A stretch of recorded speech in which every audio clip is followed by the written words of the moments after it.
Hi everyone, thank you so much for tuning into my Fab Chaos. I'm Lisa and welcome to my channel. Thank you for stopping in to one of my Bake With Me's. This is the third in my series and we are cooking sweet treats that I find, recipes that I hold, that I bring to my family that I love or that I want to try out.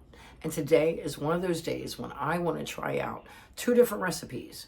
My recipe, as well as a recipe that I found in a Amish cookbook that I acquired in Lancaster County, Pennsylvania, Amish country, a few years ago. Now, I've dabbled with this book, and this book is definitely something that I would recommend if you had a chance to buy one, to buy it. It is old-fashioned cooking, and you will be really surprised at some of the ingredients that they use. But without further ado, we're going to do a taste test. We're going to do a comparison, and yeah, I can't wait. So if that sounds like something you'd like, please grab a coffee and relax. We're going to go through the steps. Both of them seem pretty simple. So now, basically, I'm going to show you how I create my own pineapple upside down cake. Pretty simple. It starts with a Duncan Hines perfectly moist pineapple supreme cake. We need 3 eggs and a 1/3 cup of oil for our cake mix. We're going to mix our ingredients per the instructions on the back of our box. Also, I need a can of pineapple slices. I'm gonna need some light brown sugar. You can use dark if you'd like. And I like to use some cherries just for the middle, just for aesthetics, if you will. You're gonna love it.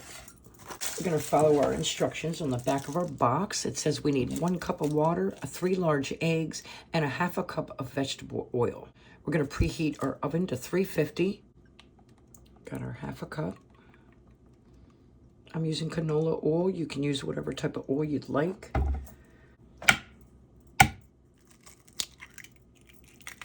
We're gonna need 1 cup of water, so we're gonna add our water. Pretty simple. This is gonna make 2 little pineapple upside down cakes. Okay. So we're going to start by putting just a little bit of oil in our pan. Just want to make sure that it's not going to stick and it's going to release when I dump it upside down because it is an upside down cake. I've got the Kirkland grass-fed butter. This is a product of New Zealand. This is salted. You can also get it unsalted. It's 95% grass-fed butter. If we're going to use some of this, I'd say you need about 3 tablespoons. We've got it nice and melted. We're going to layer the bottom with the butter. Brown sugar. I'm just going to put some brown sugar on the bottom. Soak up all that goodness. This is going to be our glaze that falls when we dump it upside down. Now it's time for our pineapples. You're going to use about 5 of them. And you just want to put them in each corner.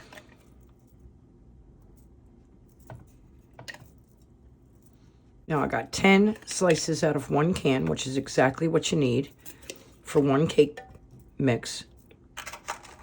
And I'm going to grab my cherries. I'm going to put 1 in the middle of each pineapple. All right. And here, you only want to fill it about halfway.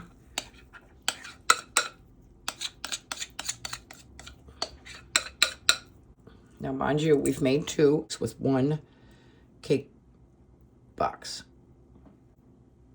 And pop it in your 350-degree oven. Now, out of my Amish cookbook, I found one of many recipes. This one, I wanted to try.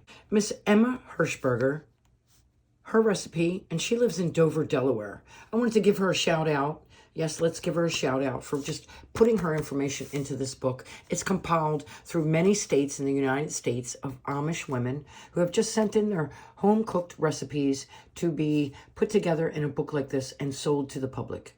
I need 1 can of pineapples. I need 1 1/4 cup of flour, 1 1/2 teaspoon of baking powder, a 1/2 cup of brown sugar, a 1/4 cup of milk, 1 teaspoon of vanilla, 1/4 cup of butter, a 1/2 teaspoon of salt, 1/2 cup of white sugar, 1/3 cup of shortening, 1 large egg.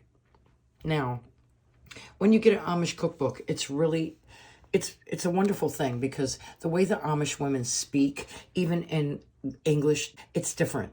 So when you look through these recipes, you find them not even putting sometimes the temperature. And as you can see, Miss Emma Hershberger did not give me the temperature on which to bake. That's okay. We're going to wing it. I am thinking 350 for this cake is good. It is what I normally bake my pineapple upside down cake on, and I think it will be sufficient. So we're going to do that. We're going to try it. I'm going to let you know how it turns out. I do not see her saying that you put cherries in the middle of your pineapple, and we're not going to do that. We're going to stay true to her recipe. It says, drain your pineapple, reserve your 1/4 cup of juice in a 9x9 pan over a low heat. Melt your butter, sprinkle with brown sugar, add your pineapple slices in a single layer, 1/4 remaining slices, and fill your centers. Into a bowl, you'll sift your flour, baking powder, salt, and sugar. You'll add your shortening, a 1/4 cup of pineapple juice, milk, egg, and vanilla. Beat until smooth. Pour batter over pineapple, spreading evenly. Bake in preheated oven until done. Remove from pan after it has cooled a little. And look at this, ladies. They give you little quotes or little sayings or inspirations. The best way to tell a woman's age isn't a very good one. When I saw that, I absolutely lost it. Okay, where do we start? We're going to follow exactly what Emma says to do. So I have an electric stove, and I think that's probably best. So I'm going to take my 1/4 cup of butter. We're going to cut this up, get our 1/4 cup. We're going to put it on low heat, and I'm just going to let it melt itself just slowly. I'm going to put it on 1.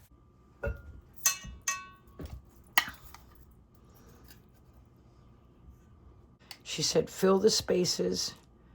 So we're going to do that. We've got 2 more left. And there it is. This is my pineapple upside down cake. I'm going to let this cool. Then I'm going to dump it. And yeah, we're going to compare the 2 at the end. We've got our sifted flour, sugar, all that good stuff. This is our 1/4 cup of milk. A 1/4 cup of pineapple juice. She said 1/3 cup of shortening, and I'm using the Crisco all vegetable shortening. 1/3 cup. 1 egg. Pretty simple recipe. And we need 1 teaspoon of vanilla.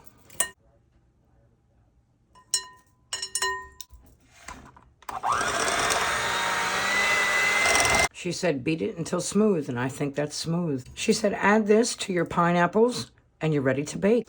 She did not specify what to bake it on. Bake in a preheated oven until done. We've got our pineapples and all this goodness. It's pretty thick, I have to say. A little bit thicker than boxed. I hope that it cooks up good. I'm going to spread that around.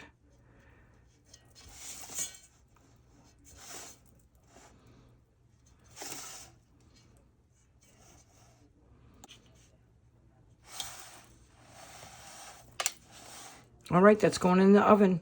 Oh my goodness. 350 for about 20 minutes. It reminds me of a cobbler. That's exactly what that reminds me of. I wonder if this is going to be kind of like a pineapple cobbler. We finished 2 different pineapple upside down cakes. One that I bring to the table that is what I think is pretty easy to make with a boxed pineapple cake. Now the second one is my recipe that I pulled from my Amish cookbook from a Amish lady, Emma Hershberger from Dover, Delaware, had sent in her recipe. When I mixed up the batter, I was like, well, this is a little thick. This is a little thicker than cake batter that I'm accustomed to. As it was baking, it started to brown, so I pulled it out. Upon further inspection of it, what it looked like to me was a cobbler filling. Now, if any of my ladies have made homemade cobbler, you know it's a different kind of filling. When I dumped it over, I kind of lost a little bit of the pineapple and a little bit of the topping, but that's okay. We pieced it together because when I did that, I had to taste the spoon. Well, let me tell you. Yes, it is like a cobbler. It reminds me of a cobbler cake. A cobbler cake.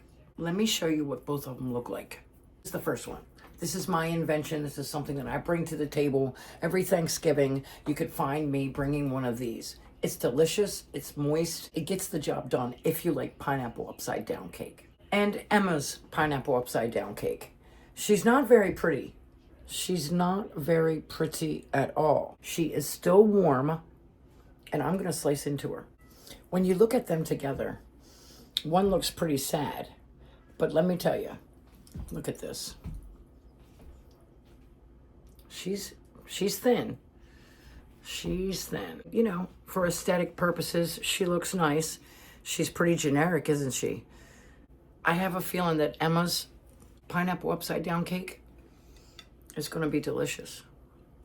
Now, I love pineapple upside down cake. First little bite, when I sliced into it, it was nice and moist. One thing I can say.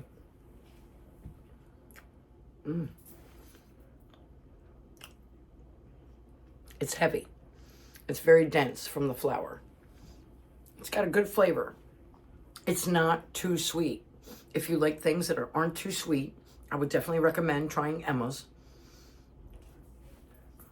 It's different. It's definitely different, but it's tasty.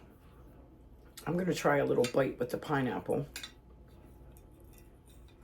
Again, a presentation. Just enough cake, really.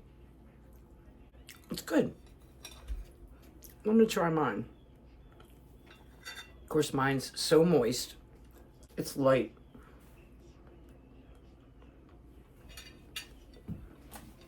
Definitely not as dense as the one that was made with flour. I really enjoyed trying a Amish recipe and comparing the two, really. That's what I wanted to do. I just wanted to see if maybe that one might have been better and I should have been working a little bit harder. I'd say every now and then I probably would break that recipe out. It is good. I'd like to improve the flour mixture somehow.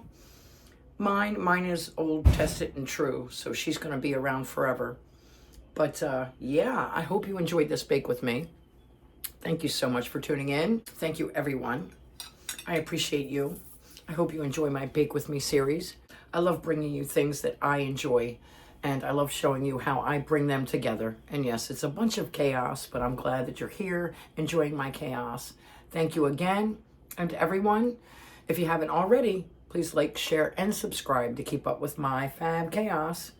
And until next time, everyone, enjoy a blessed day. Bye.